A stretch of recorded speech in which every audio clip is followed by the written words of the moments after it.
During the course of the sail, I stare at the rhythmic ocean swells and remember when I first learned about Eddie and the Hokule'a.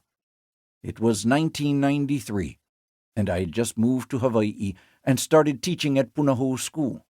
Knowing I was a writer, a fellow teacher named Marian Lyman Mercereau asked me if I would help edit an article she had written about the voyage in 1978.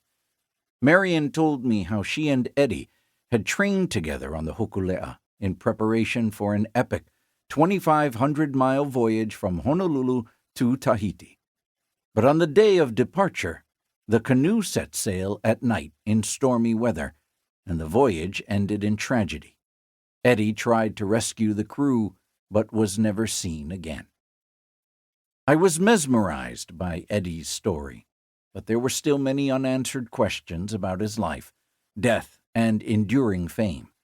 I began asking people about Eddie, and this started a chain reaction of introductions and connections. I met big-wave riders Peter Cole and Fred Van Dyke, who had also taught at Punahou years before.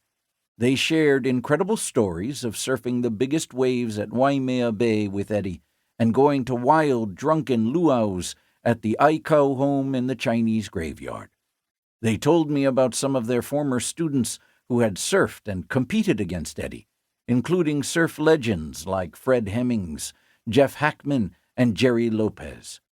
I had grown up seeing these guys in old surf flicks and magazines and greatly admired them, and they in turn admired Eddie for his courage as a surfer, lifeguard, and sailor.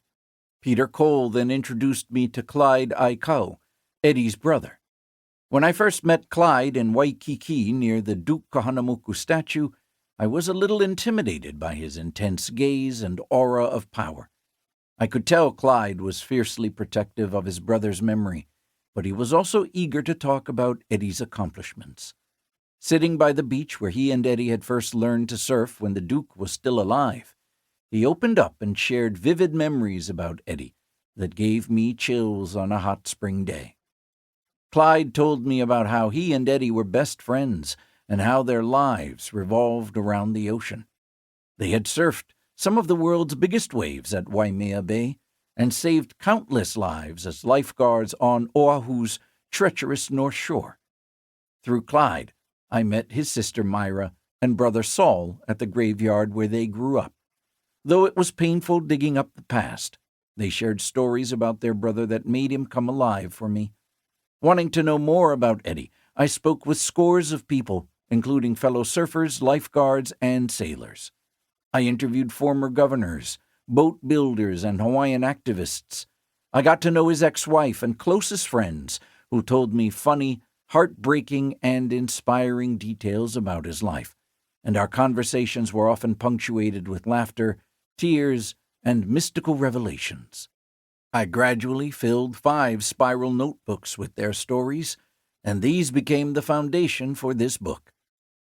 The event that originally made me want to write Eddie's story took place on New Year's Day, 1999. That morning I drove out to the North Shore for the Quicksilver in memory of Eddie Aikau contest being held at Waimea Bay. The waves were huge, bigger than I had ever seen, and thousands of people had come to watch the event. The crowds gathered on the cliffs and on the beach stared in awe as the surfers rode the huge waves.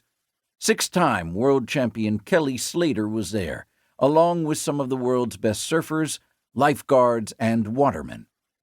But more than just competing against each other, they had come together in memory of Eddie Aikau, whom they had honored during the annual blessing at Waimea Bay prior to the contest. Seeing all the surfers, friends, and fans gathered around his memorial at the bay, I began to understand the depth of Eddie's life and legacy. His story was also the story of modern Hawaii. Though he had disappeared 25 years ago, his spirit refused to die. All of the guys in this event have such respect for his family, big waves, and Eddie himself, Kelly Slater told me recently. We were standing on the beach at Waimea during the finals of the Eddie contest in January of 2002, minutes before they announced that he had won.